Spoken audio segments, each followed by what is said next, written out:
Question of the day. How long is it going to take me to complete a project using the Cameo 5 and the Kraft blade? I'm going to make a 3D sign without a laser engraver. I'll be using this 15-inch wood round, Kraft foam, and the Kraft blade in the Cameo 5. This is an easy project that delivers amazing results. You're not going to want to miss this. And to make it a little bit more challenging, go ahead and put your guess down in the comments below to see how much time you think it should take me to get this done. Hi, I'm Brenda Lambert. I'm a TJC licensed instructor for Silhouette. You found your way to Silhouette success, and I do hope that you're going to join our little community. It has been brought to my attention several times now that a lot of people do not know that I offer one-on-one courses. They are held on Zoom. It is recorded, so I can send you the recording afterwards, and you can review it whenever you want. I'll put that link in the description down below, but in the meantime, let's get started. I have all of my materials laid out, and we are ready to go. For those of you that have entered your guesses, the time is now 11:34 a.m. on a Sunday morning. I am going to start with page setup here. I am going to use my 12 by 24 mat and then bring in my design. This needs to be resized. I'm going to go with 15 inches wide. We're going to ungroup and set that aside. I need to release the compound path on lemon wedge and then make a compound path with it again. That ungroups all of the other elements, and I can get them situated on the design mat so that everything fits.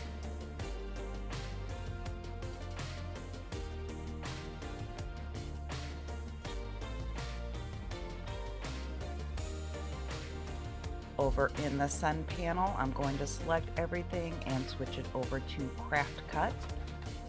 Now here comes the cool part. I'm taking my transfer tape, I'm cutting it out to 17 inches long and applying it to my cutting mat.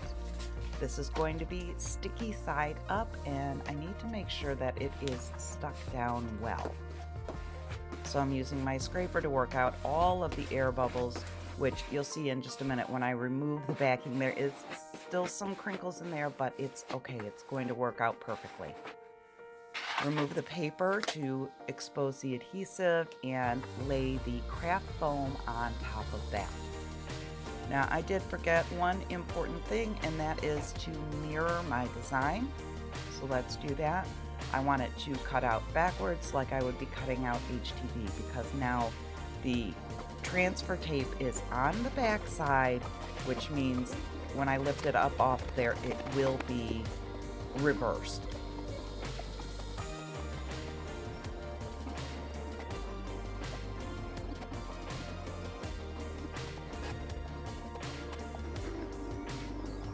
I cut out the second piece of transfer tape while I was waiting for this to cut, and you can see there that it did cut nicely.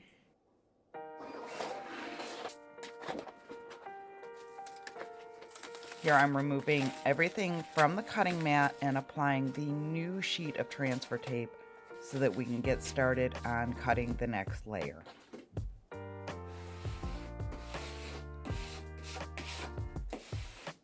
We're going to go through the same exact process. Get that set down on there, remove the backing, and then place the Kraft foam down. I did make a mistake here that cost me some time. Let's see if we can catch what it is. I need to rotate this by 90 degrees so that it fits within the 12-inch cutting area. And then flip it horizontally and send it to cut. While this is cutting, I'm going to go ahead and work on getting this yellow bit weeded out, per se. I just trimmed around the edges to begin with and then lifted up all of the excess. Since I put that transfer tape down On the cutting mat, it's going to hold all of my little bits and pieces together, and I'm not going to have to worry about the actual placement on the sign.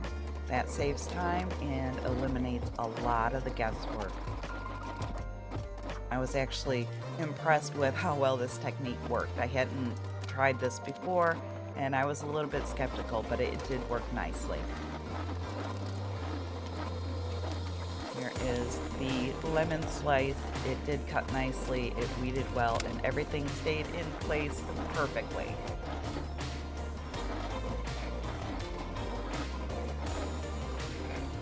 Now all there is left to do is put some glue on the back. I am using E6000.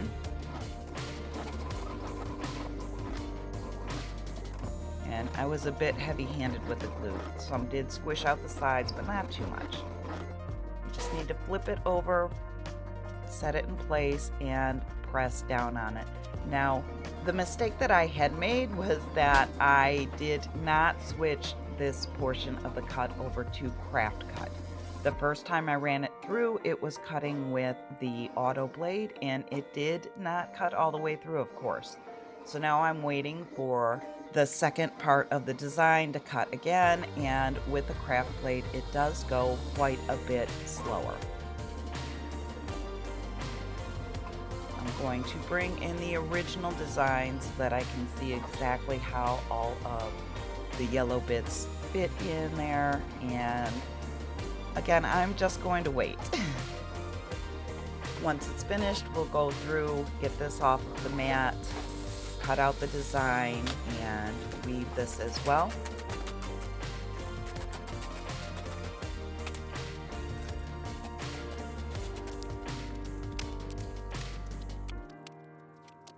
Now, somebody had asked if I thought it was worth it to sell some of these projects that we make. And that's kind of why I did this in the way that I did it. I wanted to see exactly how much time it would take and exactly how much it costs to make it, to figure out if crafting can be worth your time and effort if you're selling on sites like Etsy. It turns out I spent $3.80 on the wood round, $1.50 on the Kraft foam, and $1.50-ish on the extras such as the glue and the transfer tape, for a total of about $6.80. Now, I've seen this type of sign, the 15-inch round, on Etsy anywhere from $37 up to $50. And as we are coming up to the end, you will see in just a minute that I spent just under an hour to complete this sign. And I did waste a good 10-15 minutes just cutting the stuff out on the wrong setting. So I'm pretty sure if you did these all the time, you could get them done in right around 40 minutes comfortably, and you charged the buyer for shipping. That would easily leave you with a $30 to $50 margin per hour on this particular project. Even if you do not plan on selling your crafts, your time is valuable. So in order to get some of these crafts done efficiently and enjoy your time without all of the stress, you want to make sure that you've done some pre-planning.